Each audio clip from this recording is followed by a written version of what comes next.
Saudara jemaat yang dikasihi dan diberkati Tuhan, salam sejahtera bagi kita semua. Shalom. Jangan di hati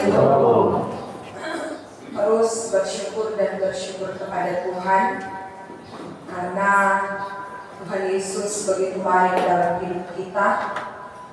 Kita telah menapaki lembaran yang ke-21 di hari ini, dan itu semua kita percaya hanya oleh karena kasih dan kemurahan Tuhan. Saudara-saudara, pada satu ketika ada 3 orang pelaku kejahatan. Mereka dibawa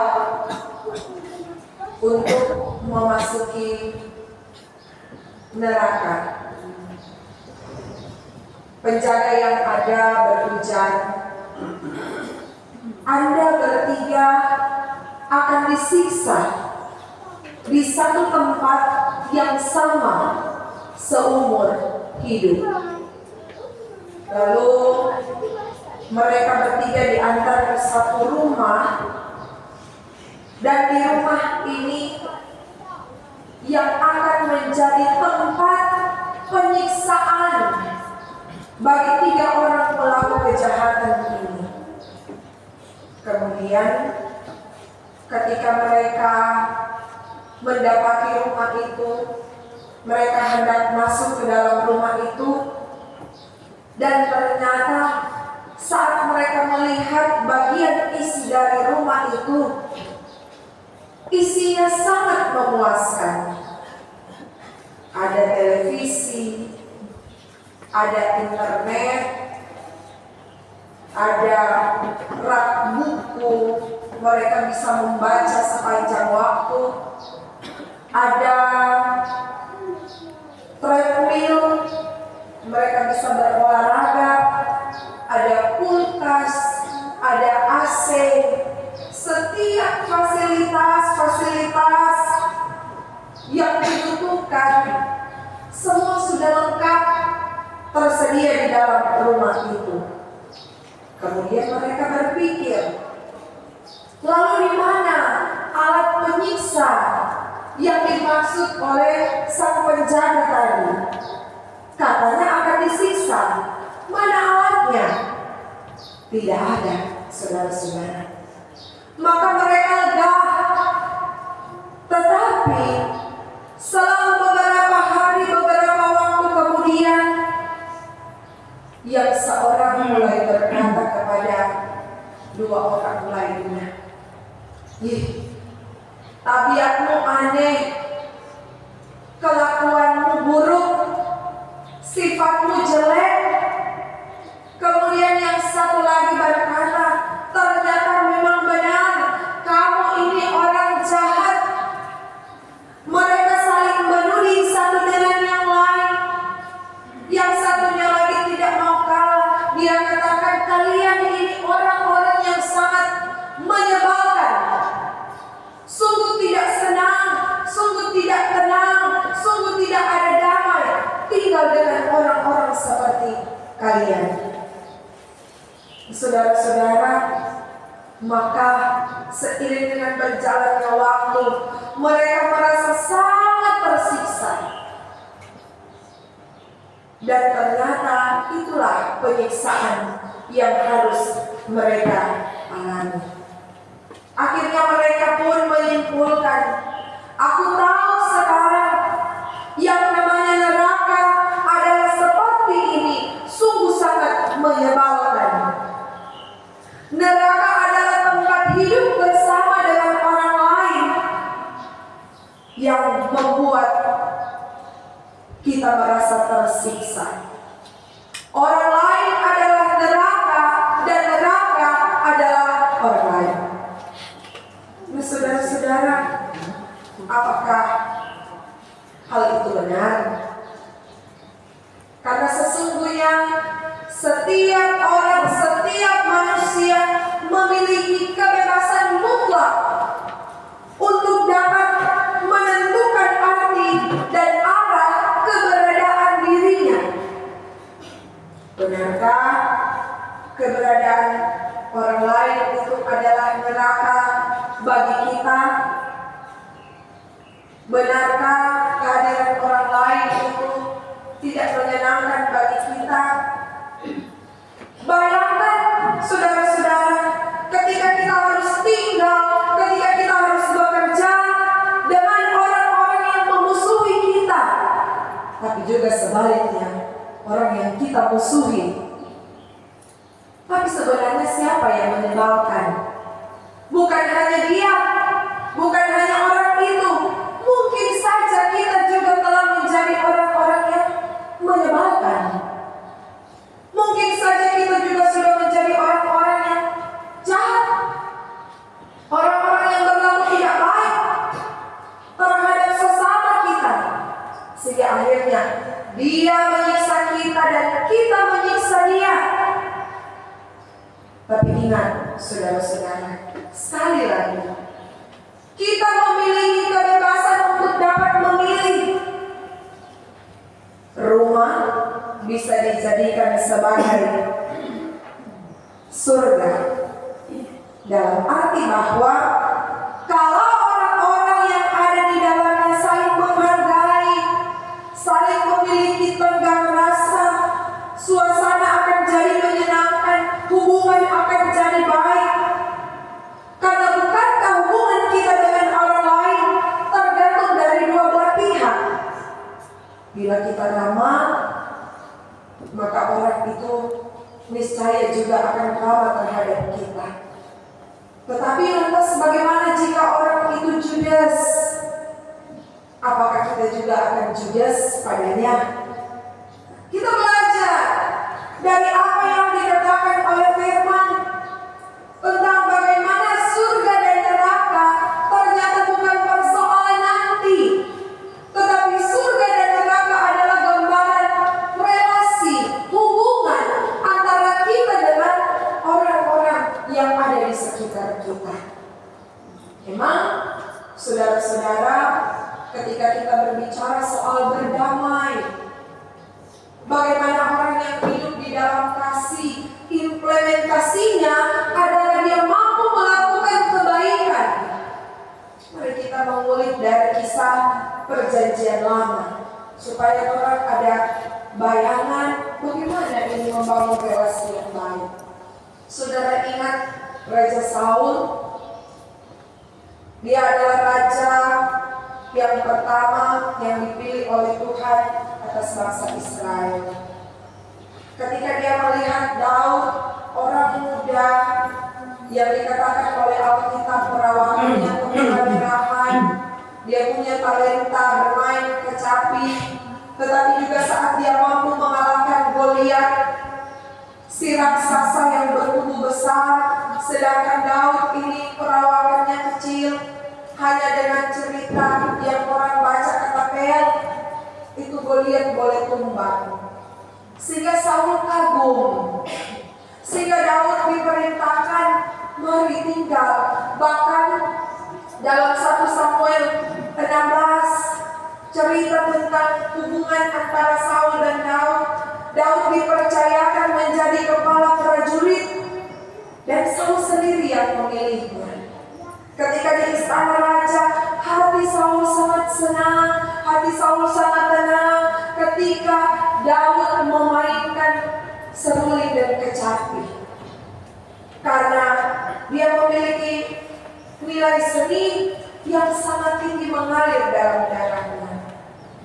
Tetapi saudara-saudara, lambat laun ternyata Saul mulai jengkel.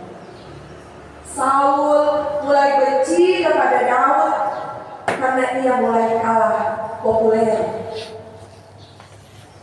Saul dapat mengalahkan beribu-ribu, tapi bangsa Israel umat mengatakan Daud dapat mengalahkan berlaksa-laksa. Mereka mulai membanding-bandingkan sehingga Saul dihantui ketakutan, rasa iri, rasa dengki, rasa benci mulai menyiksa dirinya bahkan siang malam.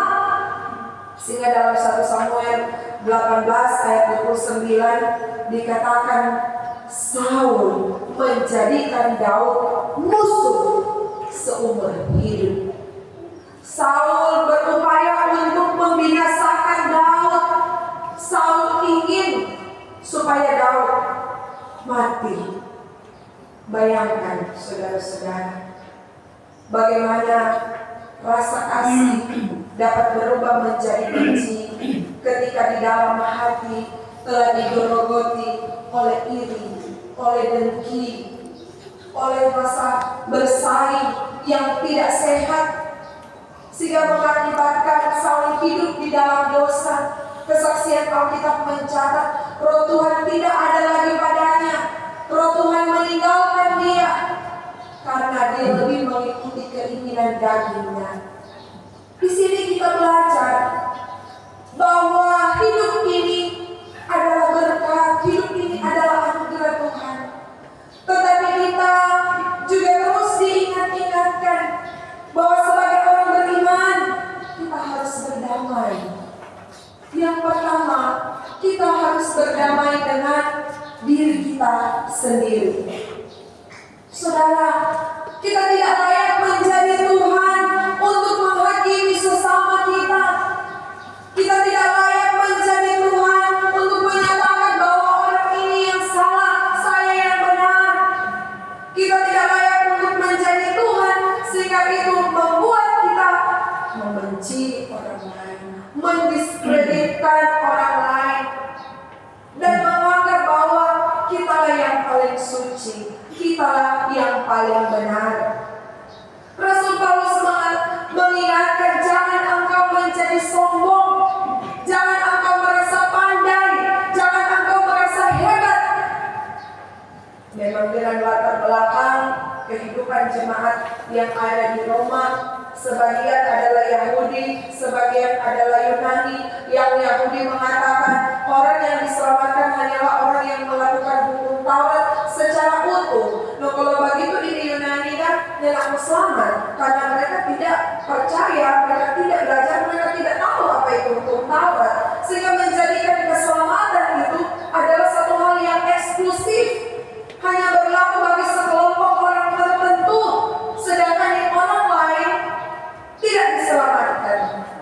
Saudara-saudara yang diberkati Tuhan, terkadang hal ini juga terjadi dalam kehidupan kita. Kita merasa bahwa diri kita yang paling benar, sehingga kita menyalahkan orang lain. Kita harus hidup dalam kebenaran, tapi kita jangan terjebak pada pembenaran diri sendiri. Itu adalah dua hal yang berbeda. Dikatakan dalam firman Tuhan, bagaimana kita juga mampu berdamai dengan sesama, berdamai dengan Tuhan, berdamai dengan sesama, berdamai dengan semua yang ada di sekeliling kita, semua alam ciptaan Tuhan. Karena yang paling penting adalah bagaimana kita menerima diri kita sendiri. Karena saudara-saudara, apa yang kita lakukan, apa yang kita katakan, itu semua datang dari hati. Orang kalau hatinya baik, pasti perbendaharaan kata-katanya juga pasti baik. Itu menjadi berkat, menyejukkan hati orang-orang yang mendengarkannya. Tapi kalau hatinya tidak benar, hatinya diliputi oleh kebencian, kepahitan, maka itu juga yang akan dilontarkan dari setiap perbendaharaan kata-katanya. Sehingga orang bilang, ya biar orang lihat kita ini jahat, mari sebenarnya kita hati baik. Tidak, saudara-saudara.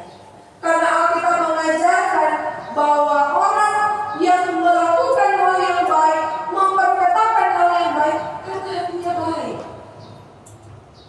Jadi tidak ada yang mau bilang, dia DP kata jahat, DP hatinya jahat, atau dia itu begitu DP orang, DP kata-kata jahat, atau DP hati sebenarnya baik. Mana ada, saudara? Harus seimbang.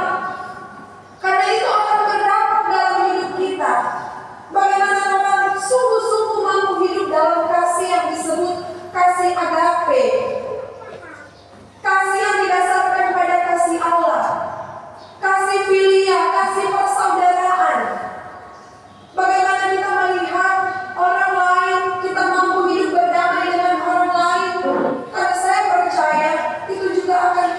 menikmati dan rasakan hati kita tenang, hati kita damai, hati kita penuh sukacita.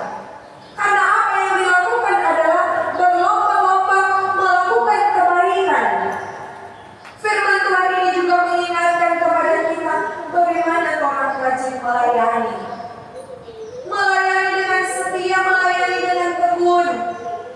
Melayani bukan karena saudara ingin diberkati, melainkan karena saudara melayani saudara telah terlebih dahulu diberkati Tuhan. Karena kalau mau melayani, mau cari berkat, persoalan berkat itu bagiannya Tuhan. Tuhan tahu Tuhan mau berkati orang dengan cara yang seperti apa. Tetapi yang menjadi tugas kita, firman Tuhan katakan, hendaklah kerajinanmu jangan kendor, layani dengan Tuhan, melayani dengan berapi-api. Jangan mau melayani tuh cuma mau pilih-pilih. Artinya begini, ini tuh kita mau suka, ini tuh kita anggota jemaat yang rajin. Kalau ini kok malas, sudah jauh. Kita nyenak mulia, kita nyenak melayani. Dia tidak aja support tapi pelayanan, dia yang bertopang tapi pelayanan. Tapi di satu sisi juga sebagai jemaat Tuhan harus menyadari bagaimana prinsip dalam pelayanan itu saling menopang satu dengan yang lain. Gereja ini ada karena kehadiran jemaat. Nanti kalau sebut Sosaki baru mengingat itu Pelsus. Mana tuh Pelsus? Kita ada masuk rumah sakit, tidak datang ke Diakonia. Mana tidak pernah dapatnya di kolom, tidak pernah dapatnya di gereja. Maka kalau mau menuntut DPH, jatuh. Saudara harus ingat bahwa semua yang dinyatakan dalam bentuk diakonia itu datangnya dari mana? Bukan dari langit, bukan ada dari ada sumbang, tapi dari persembahan. Ya, dan kita akan kembali kepada kita. Jadi ini juga mengingatkan kepada kita melayani Tuhan, bagaimana orang setia dalam persekutuan dengan Tuhan. Jangan nanti so ada pergumulan, so ada masalah, STK dia mau cari DP tua atau dia kiri. Ketika dia ada baik-baik, ketika dia diberkati, ya kasihan, untung-untung kalau BPKK meminjam gereja atau mau datang di ibadah di Pra.